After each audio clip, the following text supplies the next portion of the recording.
The massive Republic P-47 Thunderbolt, weighing nearly 7 tons when fully loaded, represented American industrial might translated into aerial warfare.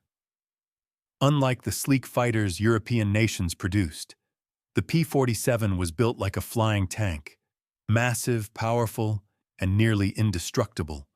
German pilots first encountered this formidable fighter-bomber in early 1943, and their initial reactions ranged from dismissive laughter at its ungainly appearance to grudging respect for its devastating firepower and remarkable survivability. The aircraft they nicknamed Die Dicke, the Fat One, would prove to be one of the most effective ground attack aircraft of the war, though not without significant failures and costly lessons learned through blood and experience. On March 15, 1943, Captain Robert Sullivan led his flight of 4 P-47C Thunderbolts from the 56th Fighter Group on what should have been a routine fighter sweep over occupied France. The mission briefing had been straightforward: seek out and destroy German fighters, protect Allied bombers, and attack targets of opportunity. Sullivan's aircraft, nicknamed Razorback, carried the standard armament of 850 caliber machine guns and enough ammunition for sustained combat. The massive fighter weighed over 13,000 pounds, fully loaded, making it the heaviest single-engine fighter in service. "Red Flight, this is Red Leader," Sullivan called over the radio. "Maintain formation and stay alert. Intelligence reports heavy Luftwaffe activity in this sector." The 4 Thunderbolts droned through the clear morning sky at 25,000 feet. Their massive Pratt & Whitney R2800 radial engines producing the distinctive sound that would become familiar to both friends and enemies. Flight Lieutenant Hans Kruger of JG-26 spotted the American formation first, squinting through the bright morning sun to identify the distant aircraft. 4 large fighters approaching from the west, altitude approximately 7,000 meters. They appear to be a new type, much larger than the P-38s or Spitfires we've been seeing, he reported to his squadron leader over the radio. Major Joseph Priller, the experienced JG-26 commander with over 100 victories to his credit, studied the approaching aircraft through his binoculars, noting their unusual size and configuration. "Those are the new American fighters we've heard rumors about from intelligence briefings. They look like flying barrels with wings attached. All aircraft, prepare to engage. Use our superior altitude advantage and attack with the sun at our backs."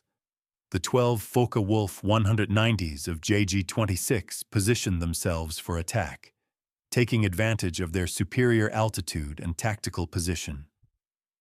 Priller had learned through years of combat experience that the first advantage often determined the outcome of air battles.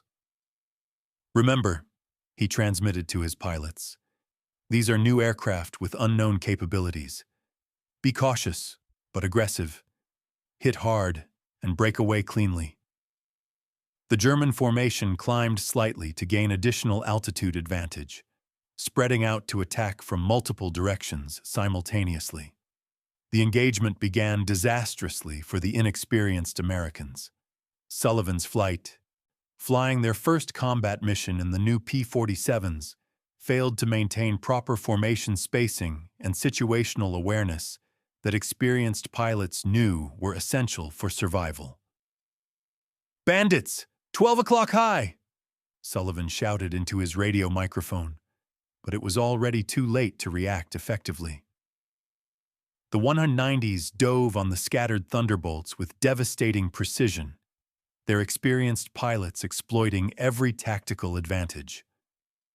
Lieutenant Tommy Morrison's aircraft took multiple 20mm cannon hits in the massive radial engine cowling, which began belching black smoke immediately as oil and coolant lines were severed. "Red 3 is hit! Engines running rough and losing power!" Morrison called out desperately, struggling to maintain control as his massive fighter began losing altitude and airspeed. The P-47's radial engine, while incredibly powerful and generally reliable, proved vulnerable to the concentrated firepower of German 20mm cannon when caught unprepared and unable to maneuver.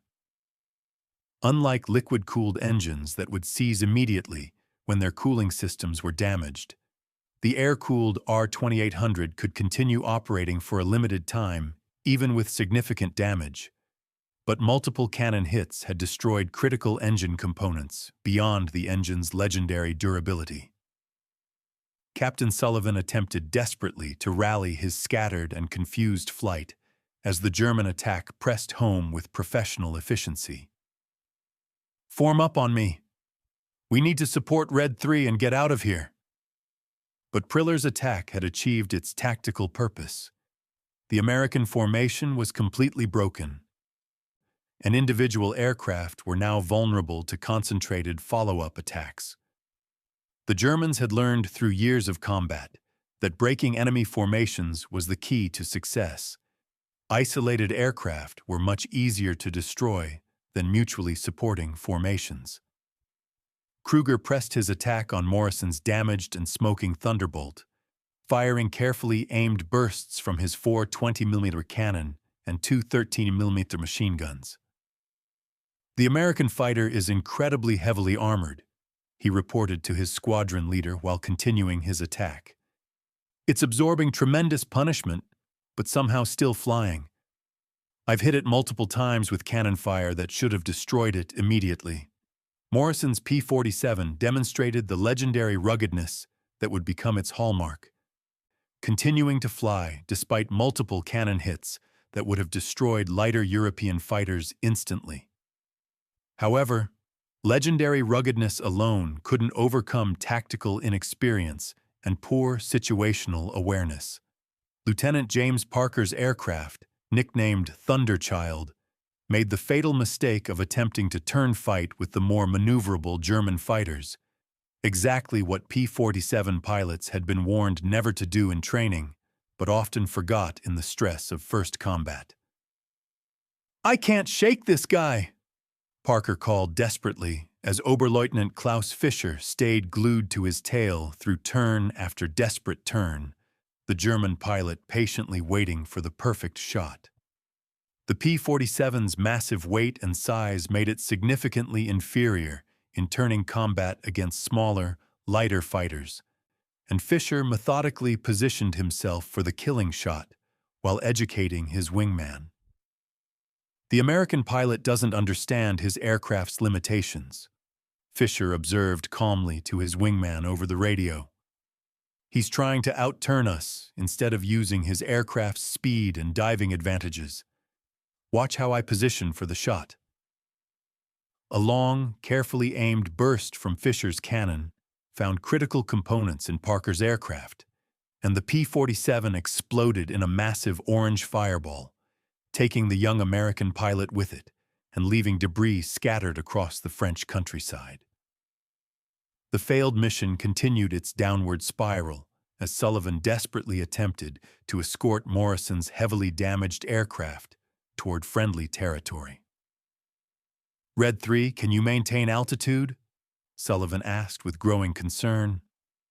Watching the smoking Thunderbolt struggle westward at decreasing altitude, Morrison responded through gritted teeth, fighting to keep his damaged aircraft airworthy. "Barely holding it together, Red Leader. Oil pressure is dropping rapidly, and cylinder head temperature is climbing into the red. I don't think this engine will hold together long enough to make it back to base." The massive P-47 had absorbed incredible punishment. Cannon shells had pierced the engine cowling in multiple places, damaged the oil system, severed control cables, and riddled the fuselage with holes.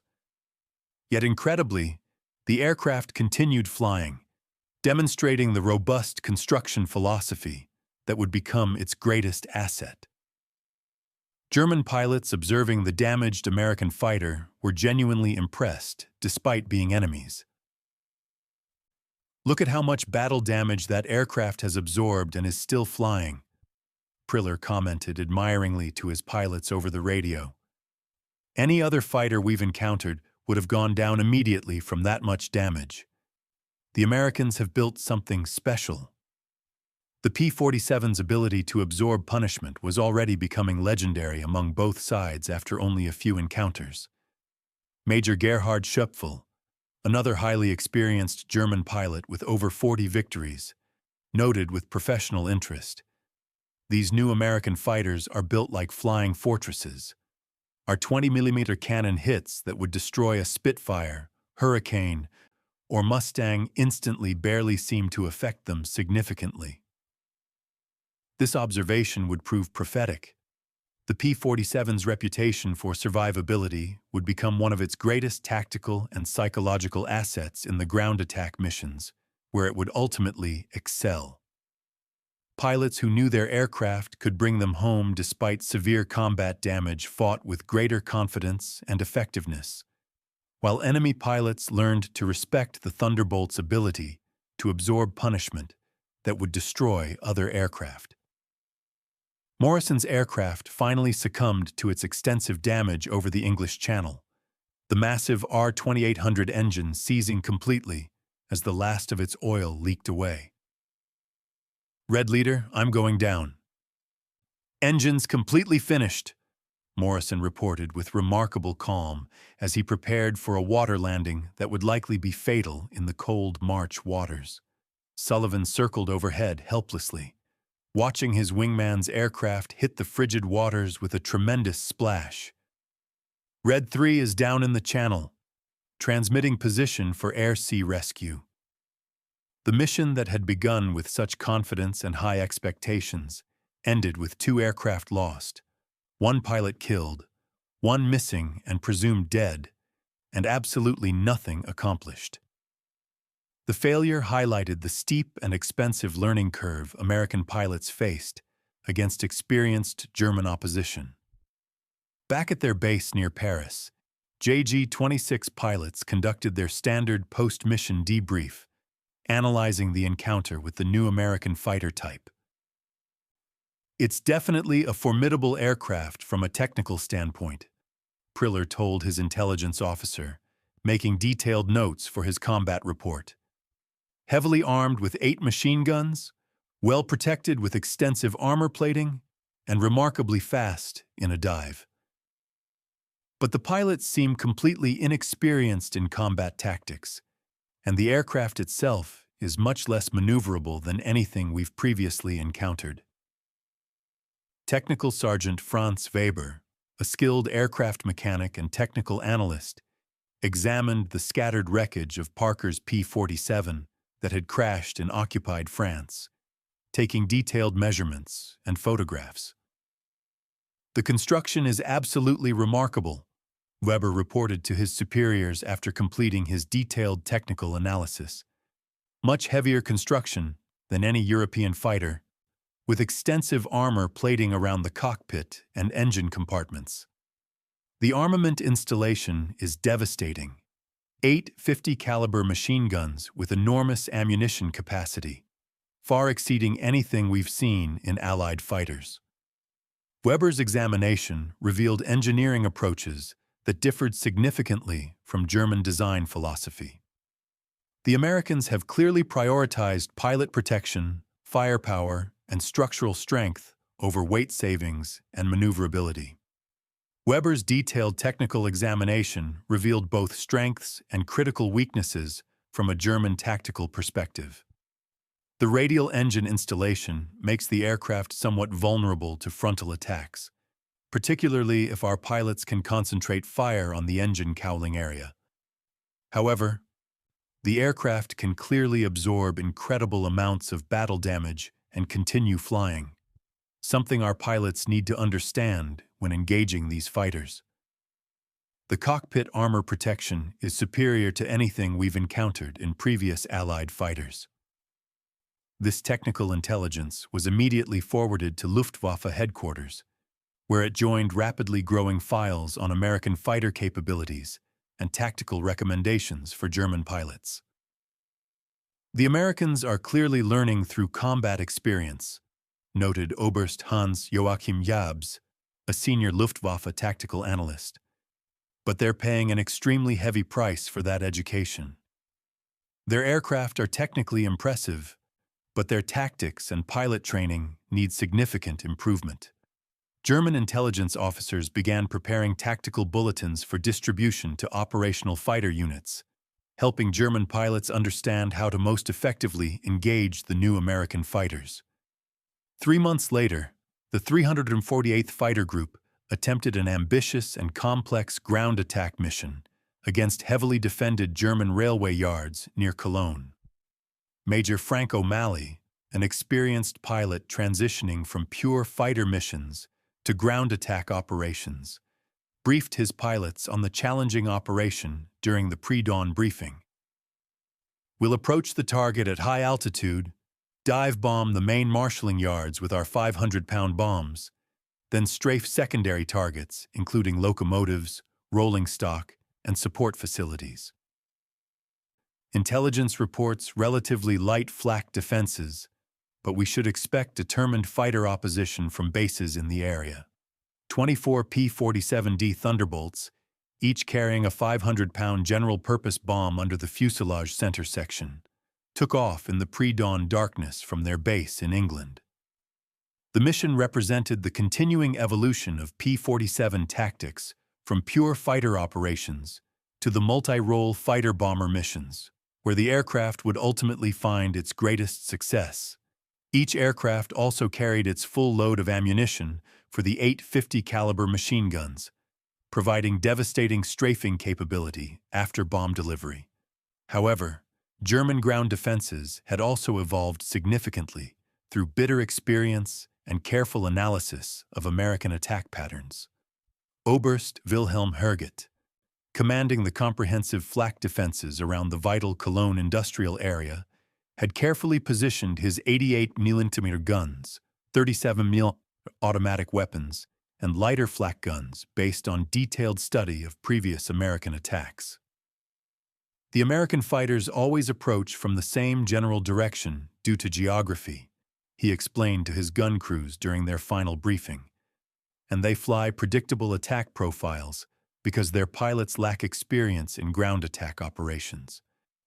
"We'll concentrate our fire and create killing zones they cannot avoid." The Germans had learned through painful experience to concentrate their defensive fire rather than spread it thinly, creating dense walls of exploding metal that even the legendarily rugged Thunderbolts couldn't penetrate successfully.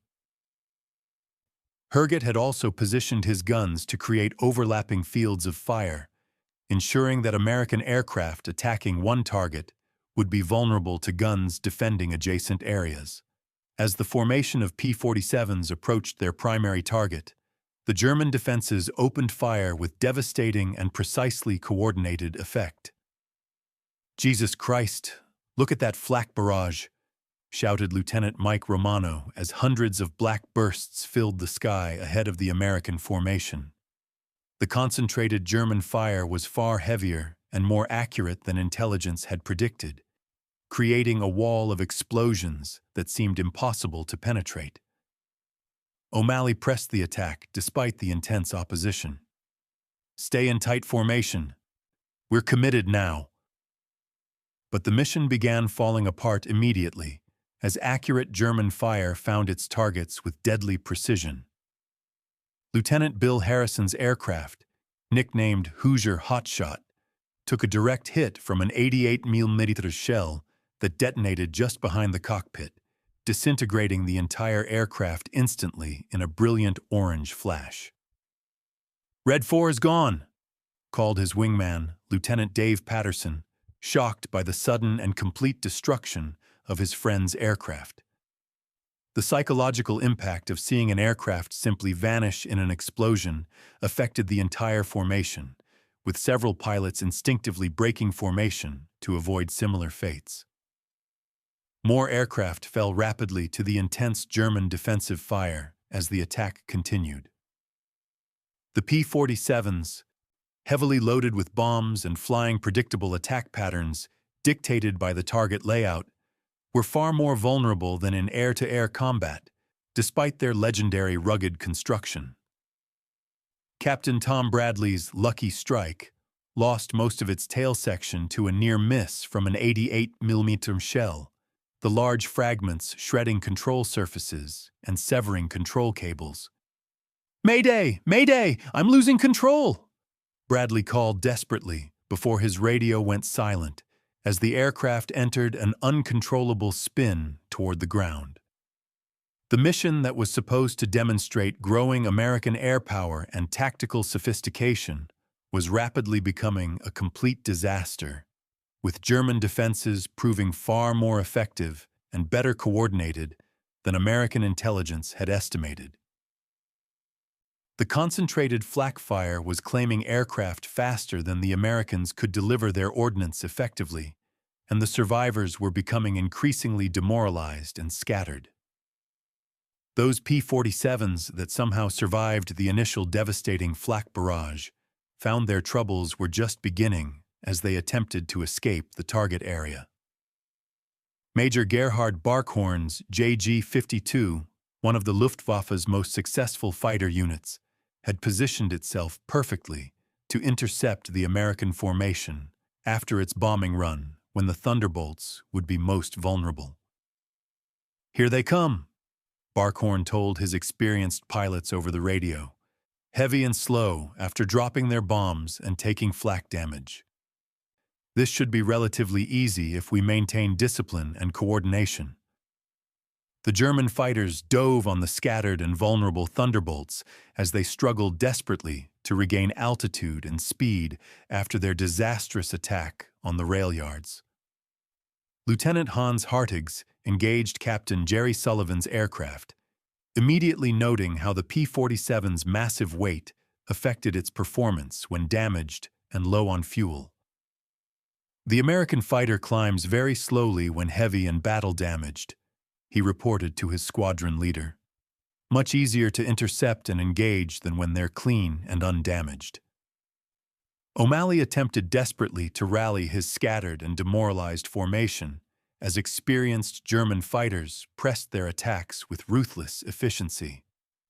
"All aircraft, climbing turn to the right. Use your dive speed to break contact and escape." But several P-47s were already in serious trouble from the combined effects of flak damage and fighter attacks. Lieutenant Eddie Kowalski's aircraft had been hit in the oil system by flak fragments, and thick black smoke streamed steadily from his engine cowling. "Oil pressure's reading 0 and cylinder head temperature is redlining," he called out in growing panic.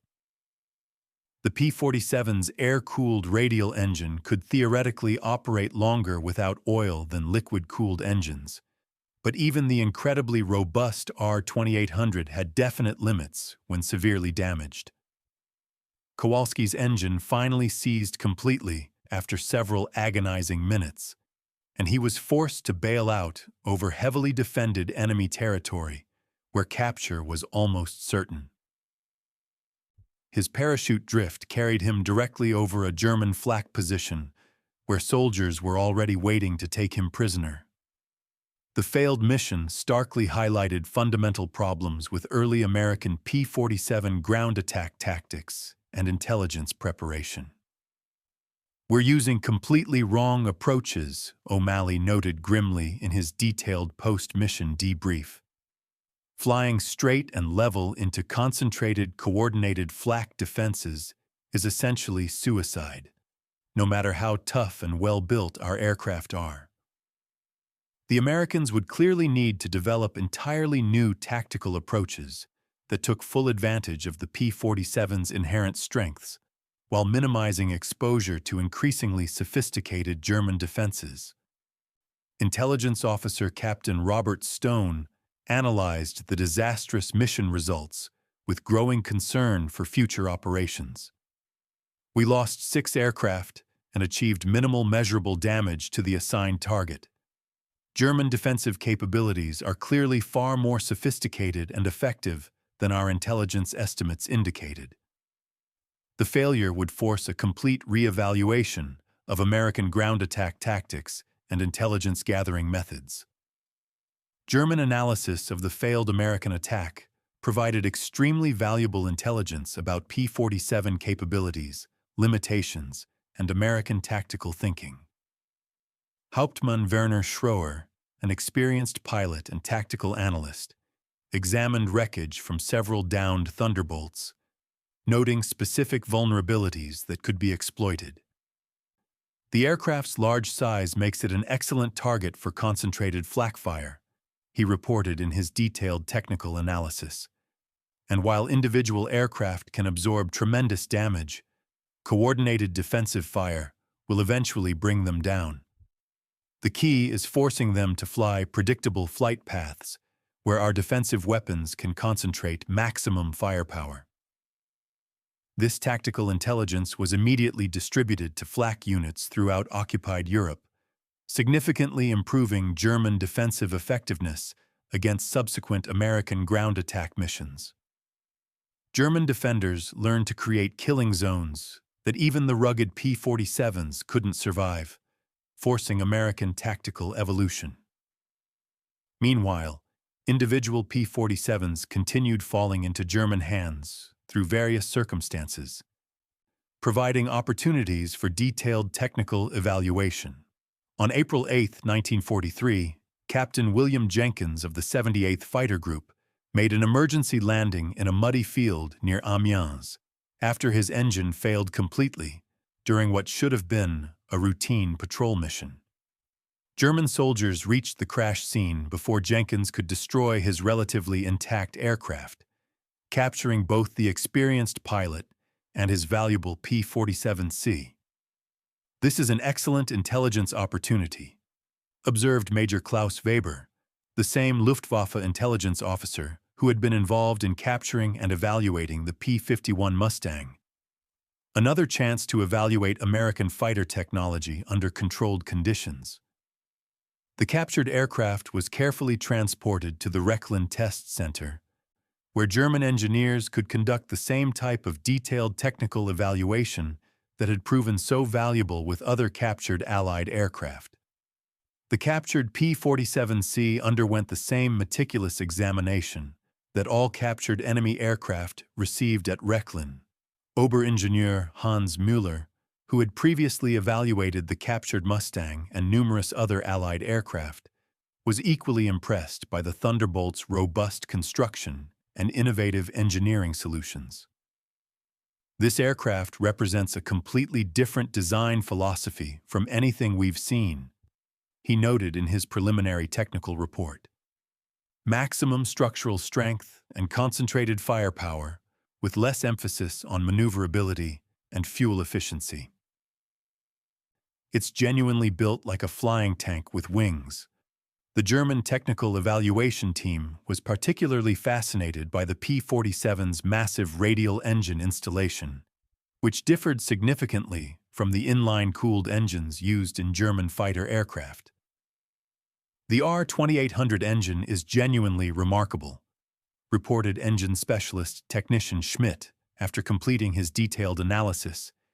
18 cylinders arranged in 2 rows, producing over 2,000 horsepower reliably.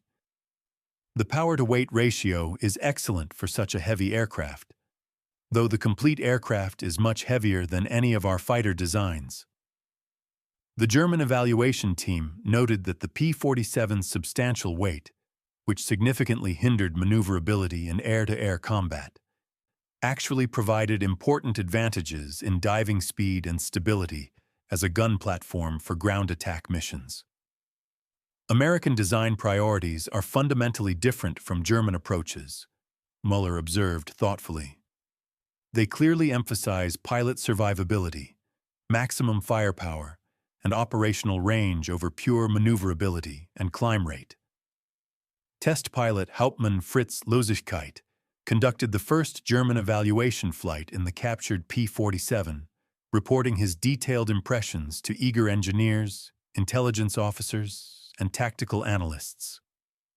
"The aircraft is genuinely fast and powerful, but extremely heavy in all control responses," he noted after his initial flight. "It requires significant physical effort to maneuver rapidly, much more than our fighters. However, It's an outstanding gun platform, remarkably stable for accurate shooting during high-speed passes. Luzigkeit was particularly impressed by the P-47's diving performance during subsequent test flights. In a steep dive, this aircraft is probably faster than anything currently in our inventory. American pilots who truly understand their aircraft's strengths and use appropriate tactics could be extremely dangerous opponents. The German pilot also noted the psychological advantage of flying such a robust aircraft. The pilot protection is remarkable: thick armor plating, bulletproof glass, and redundant systems. A pilot would feel very confident attacking ground targets in this aircraft. The comprehensive evaluation continued over several weeks, with multiple German test pilots flying the captured Thunderbolt against various Luftwaffe fighters in simulated combat scenarios. Major Josef Priller personally participated in these combat trials, engaging the P-47 while flying his own Focke-Wulf 190A. The American fighter is genuinely formidable when flown by a pilot who understands its capabilities, he reported after extensive testing. But most American pilots we've encountered don't seem to understand how to properly exploit their aircraft's significant advantages. They consistently try to turn fight instead of using superior speed and altitude tactically. These detailed observations were systematically compiled and distributed to German fighter units throughout occupied Europe, helping Luftwaffe pilots develop increasingly effective counter-tactics against the growing numbers of P-47s they were encountering. The key is forcing them into low-speed maneuvering combat, where our fighters have clear advantages, noted the tactical summary distributed to operational units. German intelligence officers were particularly interested in analyzing the P-47's impressive ground attack capabilities, which were becoming increasingly evident as American tactics evolved.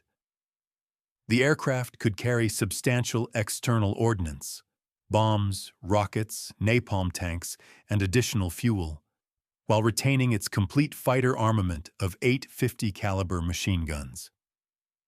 This aircraft is specifically designed for multiple roles, noted intelligence analyst Captain Friedrich Haas in his comprehensive report. It can effectively fight as a pure air superiority fighter, provide bomber escort, or conduct devastating ground attack missions with equal effectiveness. This operational versatility is genuinely impressive and strategically significant. The Germans quickly recognized that the P-47 represented a fundamentally new type of warfare, the multi-role fighter bomber that could fulfill multiple mission requirements without the compromises typically associated with such versatility. This realization had significant implications for German defensive planning and resource allocation. As 1943 progressed through costly trial and error, American P-47 tactics evolved rapidly through hard-learned lessons paid for with pilot lives and destroyed aircraft. The series of disastrous early missions taught invaluable lessons about German defensive capabilities and the absolute necessity for new tactical approaches. Major Francis Gabreski, an experienced P-47 pilot who would eventually become one of America's leading aces, developed revolutionary tactical procedures based on realistic assessment of aircraft capabilities. "We must consistently use our genuine advantages," he explained to his pilots during tactical briefings. "Superior speed, exceptional diving ability, concentrated firepower, and remarkable survivability. Never attempt to turn fight with German fighters. Always use hit-and-run tactics that exploit our strengths while avoiding our weaknesses." These tactical innovations would gradually transform the P-47 from a vulnerable target into one of the war's most effective and feared fighter bombers. The evolution of P-47 ground attack tactics particularly concerned German defensive commanders throughout occupied Europe. By late 1943, American pilots had learned through bitter experience to approach heavily defended targets at high speed and extremely low altitude, making themselves much more difficult targets for traditional flak defenses. "The Americans are definitely learning from their earlier failures," observed Oberst Herget grimly. "They're no longer flying the predictable patterns that allowed us to concentrate our defensive fire effectively. We must adapt our defensive tactics accordingly." German fighter pilots also began noting significant improvements in American tactical proficiency and overall pilot quality as the war progressed. "The early American pilots were inexperienced and tactically predictable," reported Major Gerhard Schöpfel after reviewing recent combat reports. "But the newer pilots arriving are much better trained, more aggressive, and clearly understand their aircraft's capabilities much better." The P-47's legendary reputation for bringing severely damaged aircraft and wounded pilots safely home became a source of inspiration and confidence among American aircrews. Stories began circulating throughout both air forces of Thunderbolts returning to base with literally hundreds of bullet and shell holes, missing major control surfaces, damaged engines, or wounded pilots, yet still flying successfully. One particularly dramatic example occurred in September 1943, when Captain Robert Johnson's P-47 was severely damaged by concentrated German fighter attacks, but somehow managed to return safely to base in England. Johnson's aircraft had been hit repeatedly by 20mm cannon fire that destroyed much of the tail section, damaged flight controls, and caused significant engine problems. Yet the incredibly robust Thunderbolt continued flying when any other fighter would have been destroyed. German pilot Oberleutnant Egon Meyer, who had inflicted much of the damage during the extended combat, later commented with professional respect, "Any other Allied fighter would have been completely destroyed by that amount of battle damage. These American aircraft are genuinely incredible in their ability to absorb punishment and continue functioning." The psychological impact of the P-47's growing reputation for survivability began affecting both air forces significantly. American pilots gained tremendous confidence knowing their aircraft could potentially bring them home despite severe combat damage, while German pilots learned to genuinely respect the Thunderbolt's remarkable ability to continue flying after absorbing punishment that would destroy other aircraft. "You absolutely must hit the truly vital components," advised veteran German pilot Major Hannes Trautloft. "Random hits won't reliably bring down a P-47. You must concentrate fire on the cockpit area, engine, or primary flight controls. Everything else they can somehow survive and continue flying." By 1944, the P-47 had evolved into one of the war's most effective and feared ground attack aircraft, despite its early failures and the high cost of learning proper employment tactics. The aircraft that German pilots had initially dismissed as clumsy and vulnerable had become a genuinely formidable opponent that demanded professional respect and careful tactical consideration in any engagement.